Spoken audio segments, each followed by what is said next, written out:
All right. It is a beautiful Wednesday today at the time of this recording, and I'm glad to have you here. All right. If you are checking in on YouTube, either live or the replay, make sure you're liking and subscribing because this month especially, I know you're going to get hooked on this channel since we are celebrating Lyme Disease Awareness Month. It is May currently. If you didn't already know that, we're celebrating with a variety of topics for awareness and education and empowerment around Lyme disease, but also with the hope and peace and empowerment around healing from Lyme and other tick-borne illnesses. So if you're here and you don't believe that you can actually experience healing from these diseases, I'm going to disagree, but that's okay. I invite you along with me. Let's discuss our journeys together and see what's possible, because I do know deep down inside, truly healing is possible, or I wouldn't even be here right now. So I am just one piece of evidence of that truth, okay? And there are many more out there, and I am all about that attitude and that belief. So everything I do comes from that standpoint, but there's room for all of us at the table, all right?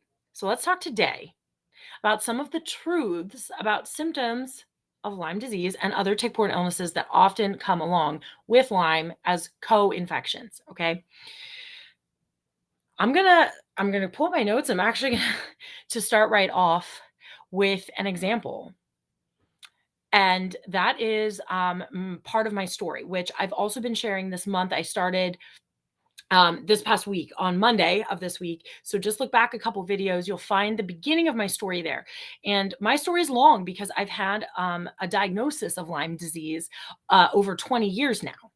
But I've actually had Lyme longer than that. It just wasn't diagnosed right away. So I've had Lyme well over half of my lifetime already.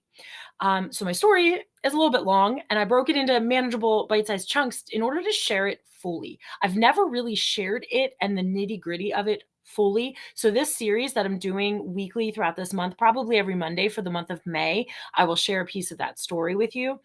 It's intense, but it is reality and it is truth in my life. So I invite you to share along with it, share your story, watch mine. I've blogged about it and shared it here on YouTube and in my Limey and Crunchy group, my personal page. It's everywhere. You can't miss it. Because I want to put it out there, but a piece of it applies today for sure. I can't go over the whole 20 plus years today with you, but that will be part of the series this month. However, I want to talk about at my worst so you can understand this isn't even an exhaustive list of symptoms that I felt from Lyme and co-infections. At my worst, I wasn't even diagnosed yet, but I was at my sickest at this point. I was around the age of 12-ish, give or take. I might have even been 11. I was a kid. And I was nearly basically bedridden for 4 weeks. I don't remember doing anything other than sleeping in my bed and laying in our lazy boy all day for a month straight. I'd never been sick like this before. Doctors couldn't figure out what was wrong with me, clearly.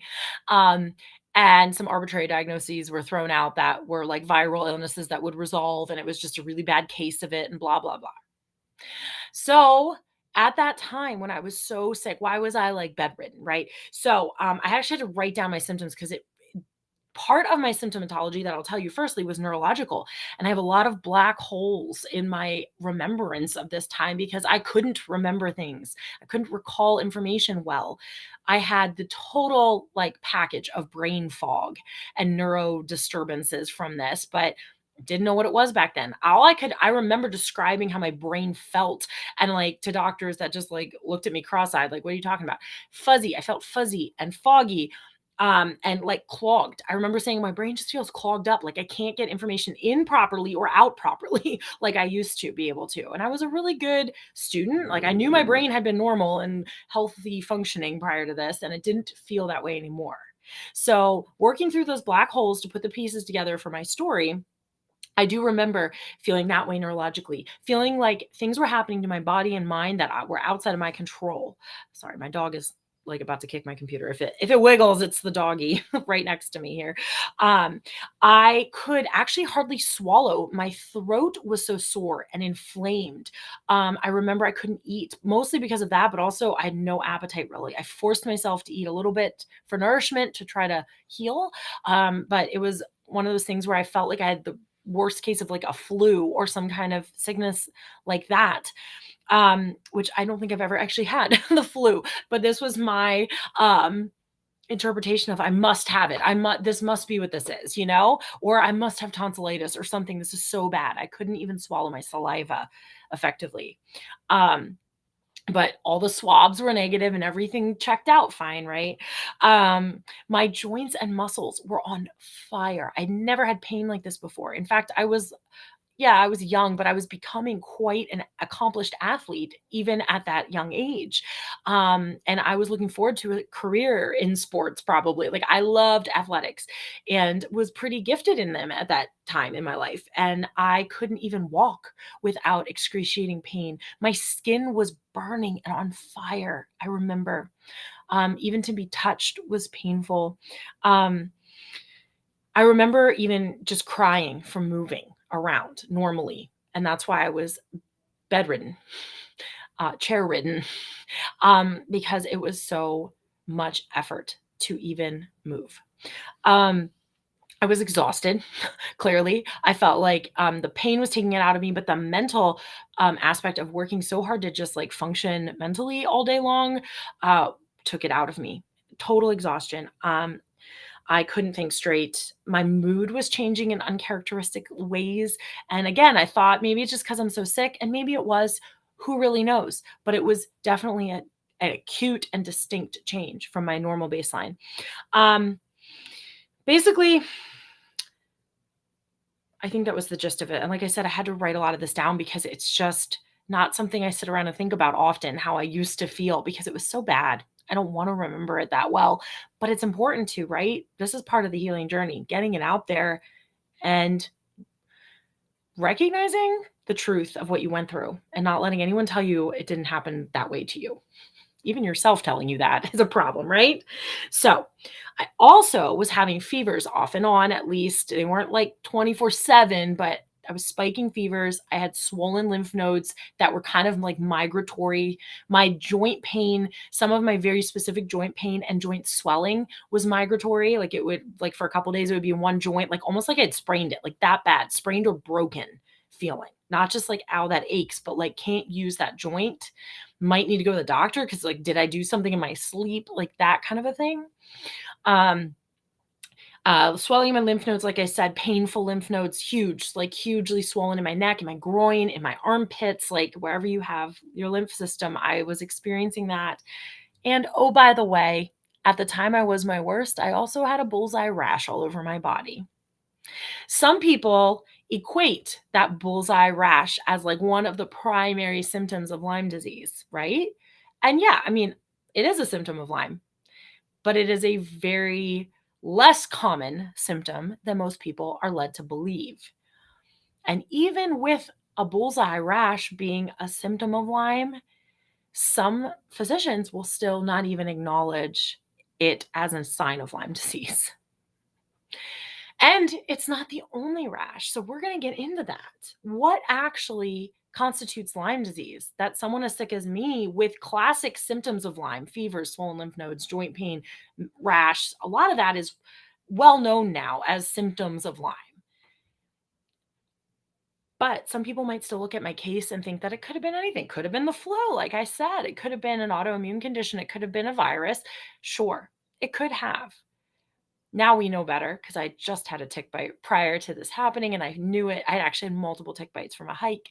So we are able to trace back to probably this, especially with all the symptoms I had, was definitely probably very much Lyme disease acutely presenting itself.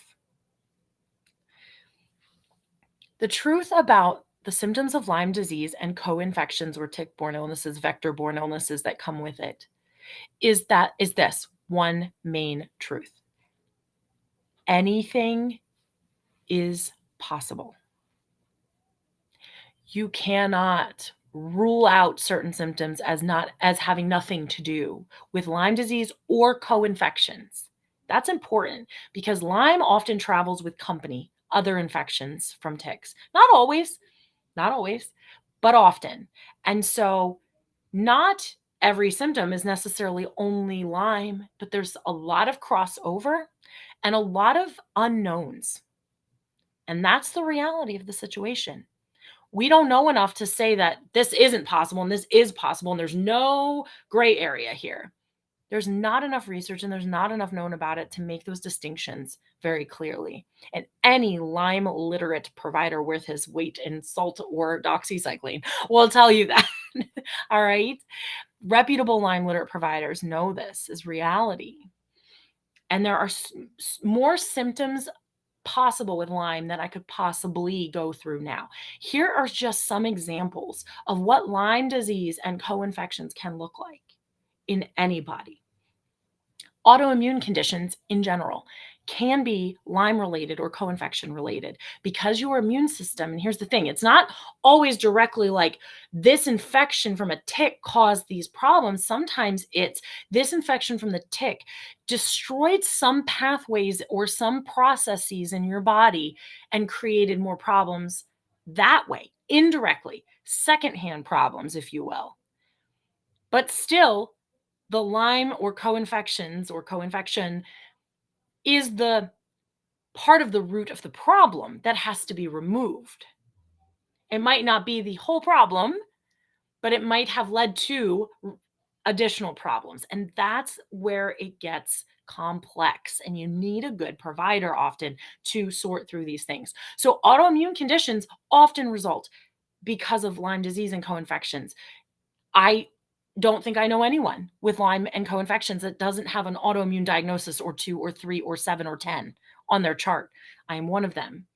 Check out my story to see what that journey looked like, okay? Neurologically, you can be affected like I was just talking about, but what I just described as a kid experiencing is like the tip of the iceberg. Unchecked Lyme disease can lead to horrible things like Alzheimer's, Parkinson's, ALS, MS, the list goes on, Guillain-Barré, neuropathies and nerve pain and that burning, all kinds of neurological conditions, mental health related conditions as well, mood and personality disorders, even mental health disturbances, rage and panic disorders, horrible changes from baseline reality for people.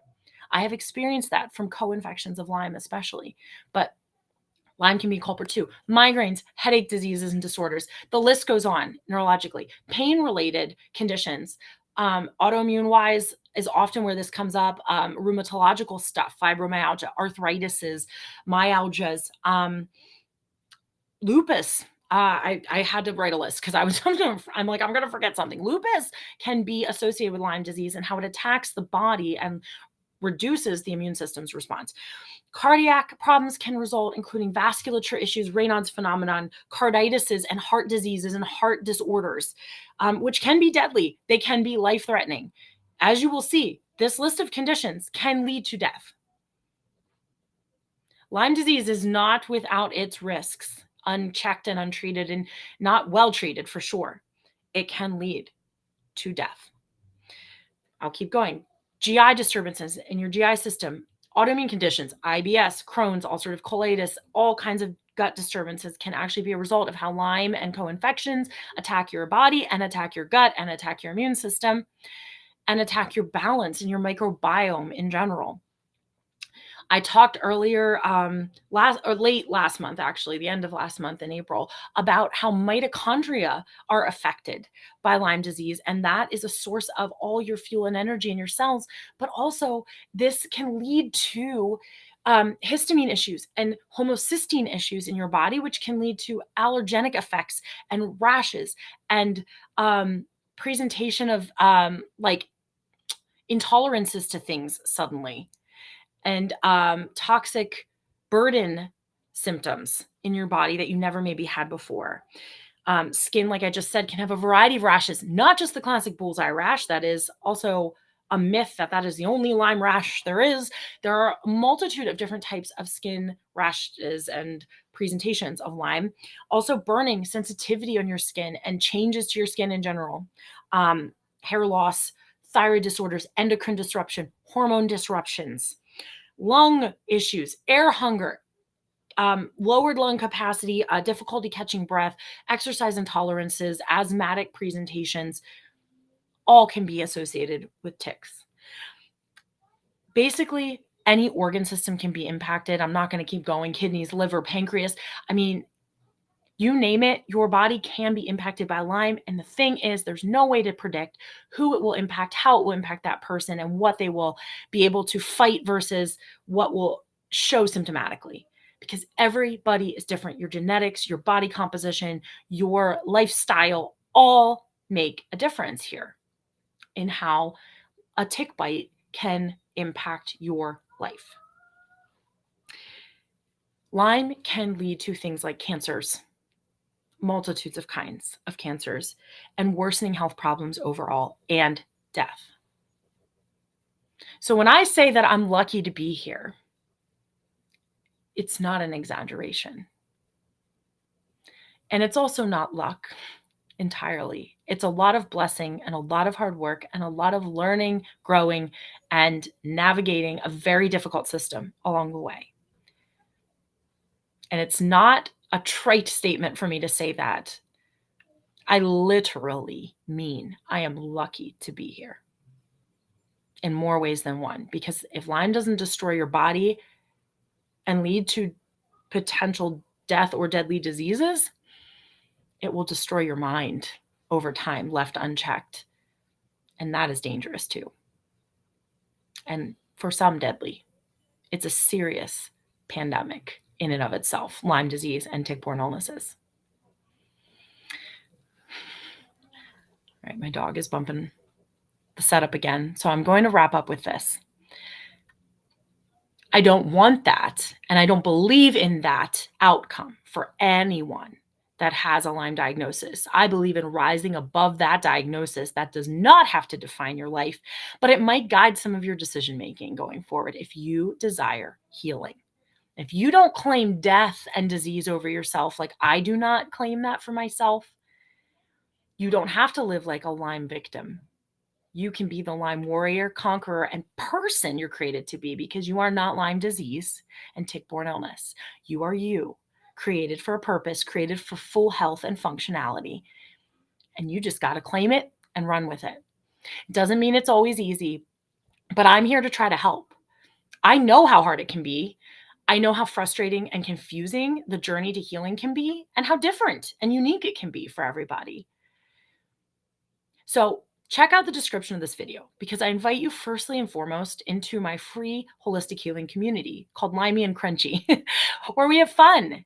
We have fun and we have positivity on our side, but we have the reality of Lyme there too, and what that looks like for each of us. And we encourage each other. We support each other. I do tons of training in there. This video is going to be in there too, as support and awareness and accountability for the journey we're all on, that we stay the course. Healing has not been quick and easy for me, and I endeavor to make it quicker and easier and cheaper for all of you if I can, if that can serve my mission on earth and my passion to be here. And I believe I can do that. So with my background in nursing and my background in this journey and coaching and mentoring along the way, I've also included in the description a brand new program I've created for those ready to upgrade, to level up this healing journey for themselves and not miss any of the crucial pieces along the way, but to tackle them with empowerment and peace along the way. It doesn't have to be chaos and difficulty. I'm here to tell you that too. I'm a truth talker if you haven't figured that out, but check out Designing Your Holistic Lyme Healing Blueprint. That's my program. It's designed as a 12-week walk through of the steps outside of treatment with a Lyme provider that you can do to further your journey faster, more effectively, often in more cost-effective ways too. So whatever your healing goals might be right now, even if they feel impossible, we work on that in that blueprint. So check it out. talk to me about it too, because I've got currently, right now, at the time of this recording, limited, so they're going to be gone, guys, limited founding member spots available at a very steep discount so that people don't have to worry about making it work for them.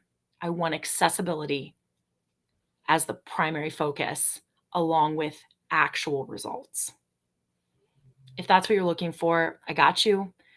So I'll see you in Lyme Crunchy, and maybe even in designing your holistic Lyme healing blueprint, which would make my heart sing. You're not alone. Healing is not outside of your reach. And I want you to hear that message today. The truth about Lyme symptoms and tick-borne illness is ultimately that anything is possible and healing is possible.